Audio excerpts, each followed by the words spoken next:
Is this okay? That's what actually videoing here, and it probably might go on YouTube.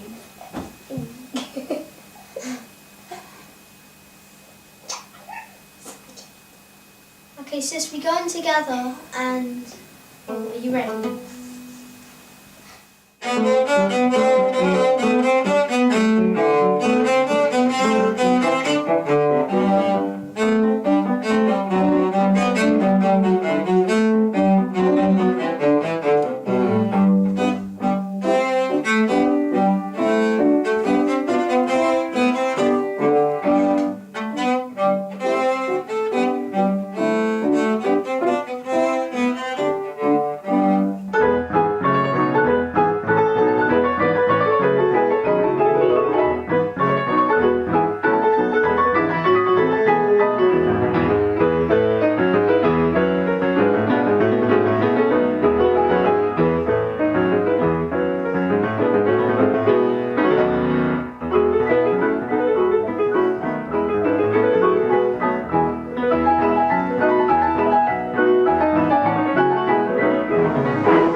Porridge.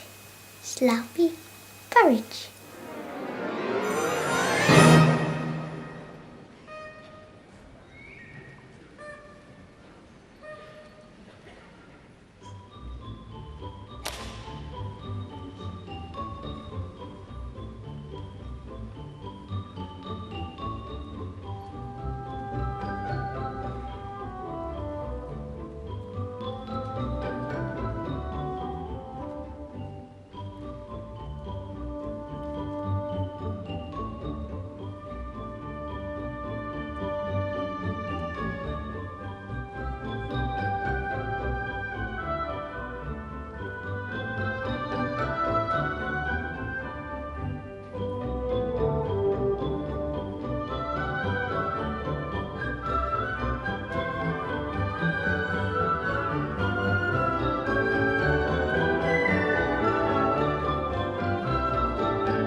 eclectic Australian composer Percy Grainger began life as a musical prodigy.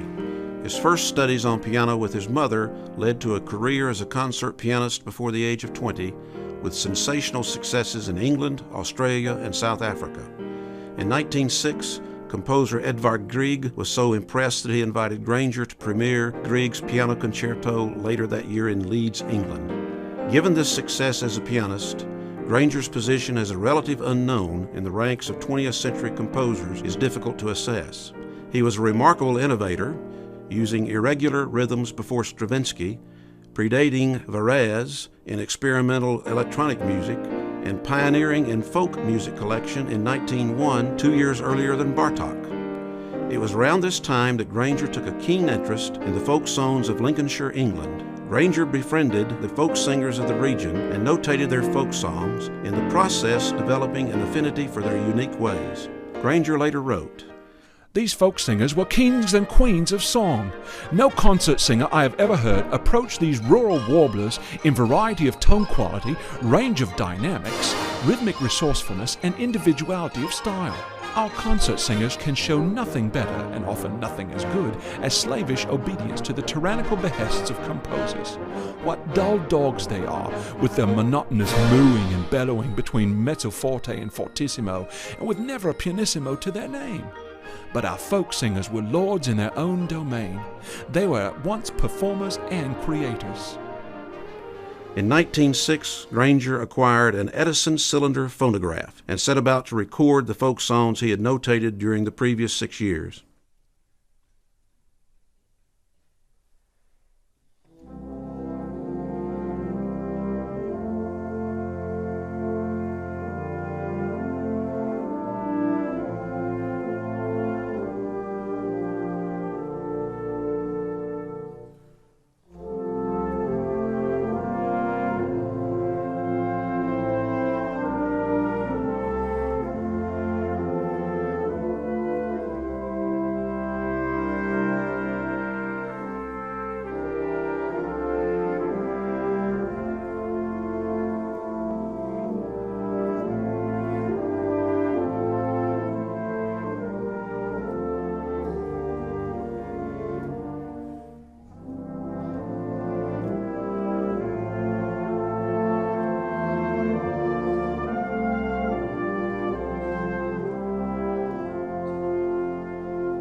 Grainger came to America in 1915 and at the outbreak of World War I enlisted with the 15th Army Band at Fort Hamilton, New York.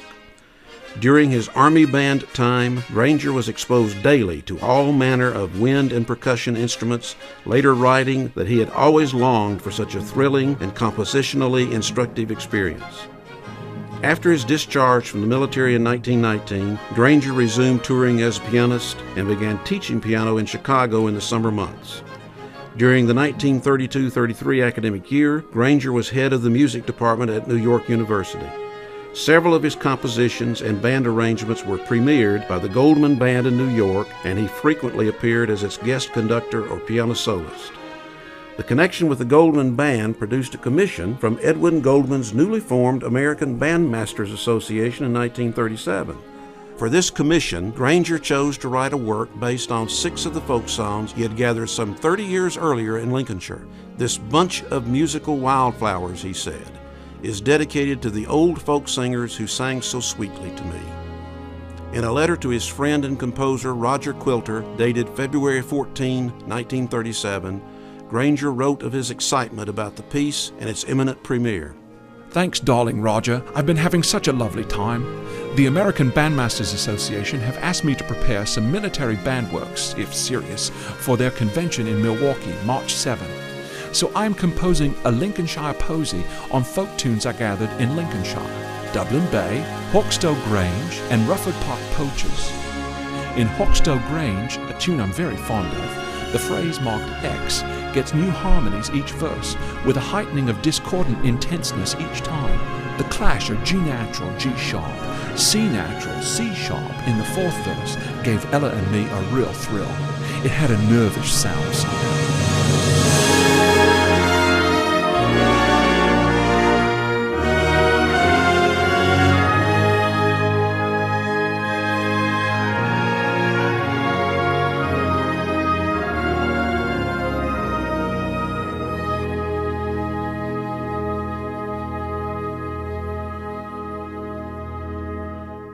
The premiere of Lincolnshire Posy at the ABA convention in Milwaukee just 3 weeks later was a disaster. Grainger had written the 3rd movement based on Mr. Taylor's Rufford Park Poachers in a mixed 5/8 and 4/8 meter, exactly as it was recorded on the Edison cylinder. They say that 40 gallant poachers there was in the nest. They don't compete in the passage way. At the premiere, the performance of this rhythmically difficult setting fell completely apart several times. The musicians hired to perform the piece had apparently enjoyed the local Milwaukee fair a bit too much the night before. This embarrassment prompted Grainger to write later in the preface to the published score that band leaders need not be afraid of the irregular rhythms in the Lincolnshire Posy. These are well within the range of any normal high school band. The only players likely to balk at those rhythms are seasoned professional bandsmen who think more of their beer than of their music. The stropic nature of the folk song genre, along with the expanded tone palette of the wind band, proved to be the perfect vehicle for Grainger's ingenuity and high originality. In each repetition of each verse, a masterful variation in orchestration is realized. In the 70 years since its premiere, Lincolnshire Posy has come to be recognized as a masterpiece of wind scoring, enjoying tens of thousands of performances worldwide.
Very nice. Let's go again. Let's make sure, everybody, that each one of these dotted quarter notes are full with no diminuendo. Once again, please. Very nice, brass. 1, 2. More space. Tita. A little more space between the upbeat and the downbeat. Tita, tita, tita.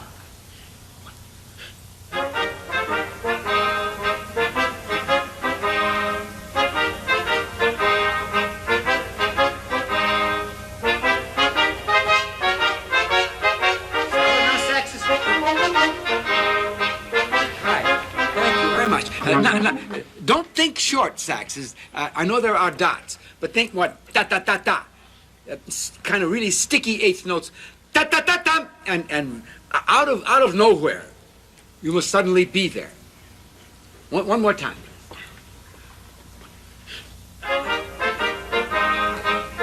Slightly shorter the upbeat, tita. 1.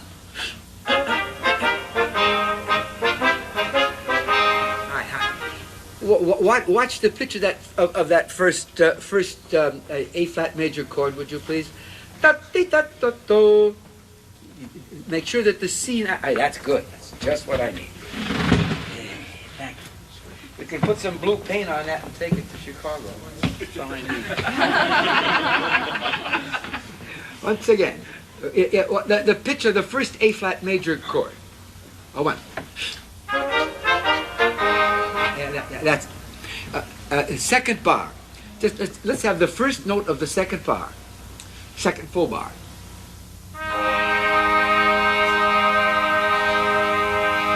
And that's one we got to listen for. Begin again, please. 1.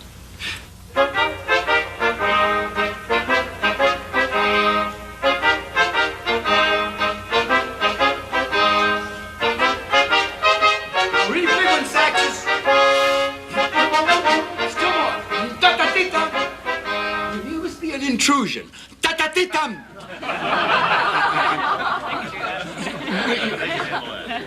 Just not. You should be a surprise. A kind of a jazz gut bucket eighth note. Da-da-da-da. La-di-da-da. Everything that moves we really have to hear, because the tune will bury you. La-di-da-da-da, la-da-da-da-di-da-da.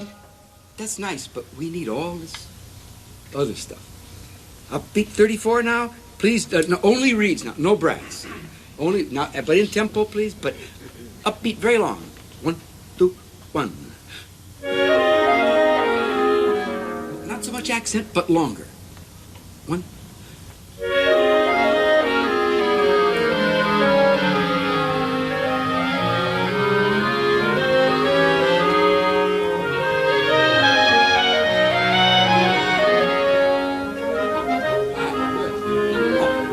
Moving stuff in the bass clarinet and the bassoon, very much more important. Once again, please.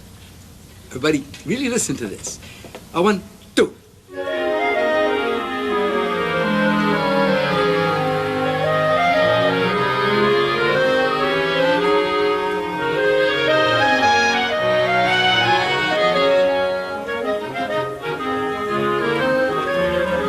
Hey, very good. Now, can we, the one bar that we have that is staccato, can we make sure that that is very much...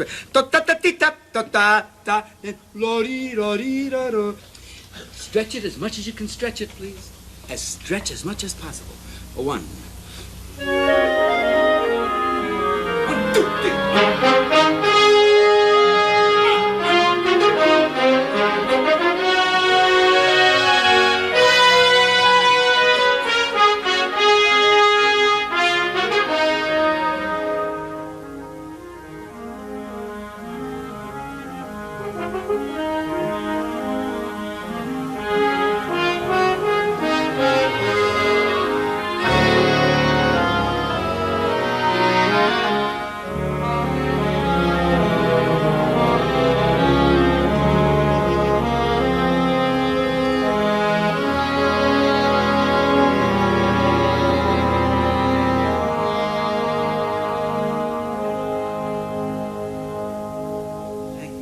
Excellent.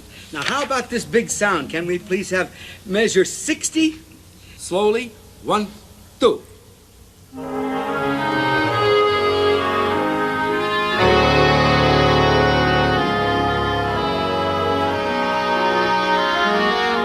That's fine. Now, can we make of this a kind of mezzo forte subito piano? Duh. That kind of an attack on the big chord? Duh. Like that? This everybody, this is the third bar. This is measure 60 again. Duh. One more time. The saxes go very vibrant. Extremely vibrant. Fast vibrato. And everybody please. 58. 1, 2, 1.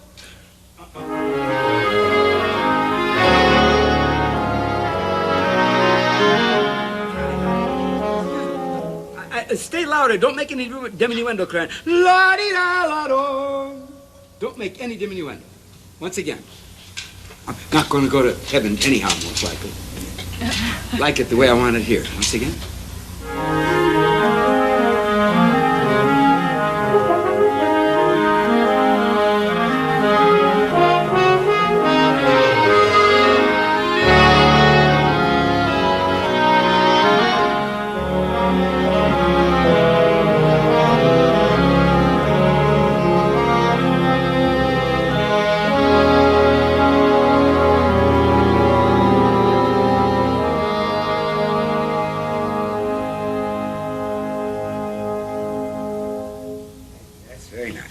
Very, very nice. Next.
Sorry?